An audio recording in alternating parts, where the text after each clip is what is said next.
मध्य प्रदेश के मुख्यमंत्री डॉक्टर मोहन यादव ने स्पेन प्रवास के तीसरे दिन बार्सिलोना स्थित मरका बारना का भ्रमण किया। 250 एकड़ में फैला यह संस्थान यूरोप का प्रमुख फूड लॉजिस्टिक हब है, जहां उत्पादन, भंडारण, प्रोसेसिंग और वितरण की व्यवस्थाएं एकीकृत रूप से संचालित होती है। मुख्यमंत्री डॉक्टर मोहन यादव ने कहा कि मध्य प्रदेश में फलों का उत्पादन बढ़ रहा है। ऐसे में मरका बारना मॉडल से राज्य के किसानों को लाभ मिल सकता है। उन्होंने कहा कि मध्य प्रदेश में बढ़ते कृषि उत्पादन को देखते हुए बेहतर पोस्ट हार्वेस्ट मैनेजमेंट और निर्यात प्रणाली की आवश्यकताएं है। मुख्यमंत्री ने कहा कि आज मध्य प्रदेश में कटाई के बाद मूल्य संवर्धन, प्रसंस्करण, भंडारण और वैश्विक बाजारों तक पहुंच की चुनौती है।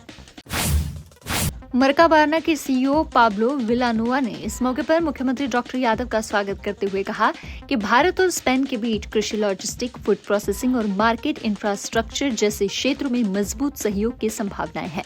उन्होंने मध्य प्रदेश में विशेष रुचि और भविष्य में द्विपक्षीय ज्ञान साझेदारी पर सहमजाहिश जताई। मुख्यमंत्री डॉक्टर मोहन यादव ने कैटेलोनिया के विदेश मंत्री जैमडेट गुइलोट के साथ भी महत्वपूर्ण बैठक की। इस दौरान मुख्यमंत्री डॉक्टर यादव ने मध्य प्रदेश के प्रमुख उच्च शिक्षा संस्थान आईआईटी इंदौर और आईआईएसईआर भोपाल को बार्सिलोना के विश्वविद्यालयों से जोड़ते हुए अकादमिक और शोध सहयोग को बढ़ाने की बात कही।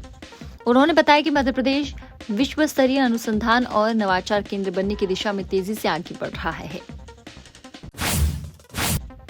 मध्य प्रदेश कांग्रेस कमेटी के अध्यक्ष जीतू पटवारी ने मध्य प्रदेश में स्मार्ट मीटरों के कारण बिजली बिलों में असामान्य वृद्धि और उपभोक्ताओं पर जबरन मीटर लगाने की शिकायतों पर गहरा रोष व्यक्त किया है।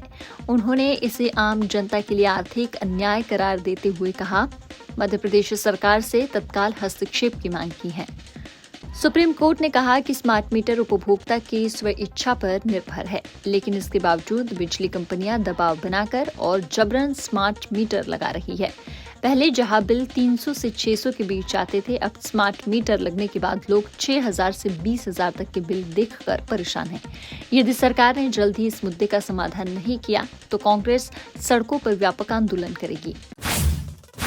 भोपाल शहर की ट्रैफिक व्यवस्था को सुगम बनाने के लिए आज सांसद आलोक शर्मा की अध्यक्षता में बैठक आयोजित की गई, जिसमें पुलिस आयुक्त हरिनारायण चारी मिश्र एवं कलेक्टर कौशलेंद्र विक्रम सिंह भी उपस्थित थे। बैठक में फैसला हुआ कि स्कूलों में ई रिक्शा संचालन को प्रतिबंधित किया जाएगा। शहर के 42 लेफ्ट टर्न को सुधारने के लिए 3 करोड़ रुपए का बजट आरक्षित किया गया है। सांसद शर्मा ने निर्देश दिए कि मासिक पास की व्यवस्था तत्काल समाप्त की जाए, ताकि आमजन के लिए पार्किंग अधिक सुलभ हो सके। राजधानी भोपाल में नगर निगम द्वारा सुलभ कॉम्प्लेक्स का शुल्क बढ़ा दिया गया है। 6 की जगह अब 10 रुपए वसूला जाएगा। सुलभ कॉम्प्लेक्स के शुल्क बढ़ाने को लेकर कांग्रेसियों ने शुक्रवार को प्रदर्शन किया। पार्षद योगेंद्र सिंह गुड्डू चौहान ने कहा कि दीनदयाल रसोई में 5 रुपए में खाना मिल रहा है, दूसरी ओर टॉयलेट्स के रेट बढ़ाए जा रही है। प्रदर्शन के दौरान कांग्रेस पार्षद गुड्डू चौहान ने कहा कि शुल्क बढ़ने से स्वच्छता अभियान पर भी असर पड़ेगा। कांग्रेसी पार्षदों ने कहा कि 24 जुलाई को नगर निगम परिषद की बैठक होगी, जिसमें यह प्रस्ताव लाया जाएगा। बैठक में इस प्रस्ताव का विरोध करेंगे।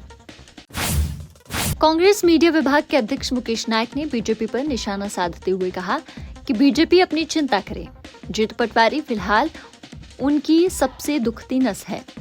इतना तगड़ा विपक्ष उन्हें कभी नहीं मिला है। जीतू पटवारी के नेतृत्व में भारतीय जनता पार्टी का अंतिम संस्कार हम लोग करेंगे अगले चुनाव में। उन्होंने कहा कि सुप्रीम कोर्ट ने कहा है कि स्मार्ट मीटर अनिवार्य नहीं है, फिर भी प्रदेश सरकार स्मार्ट मीटर लगा रही है। 3 गुना बिल आ रहे हैं। सरकार को सोचना चाहिए कि आम आदमी कैसे अपना जीवन जिएगा।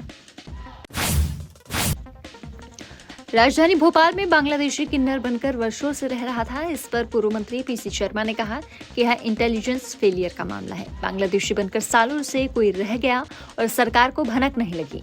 ऐसे कई लोग हैं जो बांग्लादेशी है और प्रदेश में रह रहे हैं। प्रदेश में इंटेलिजेंस की बात हो या कानून व्यवस्था, सब फेल है। हरदा की घटना भी सरकार के इंटेलिजेंस के फेलियर के कारण हुई है।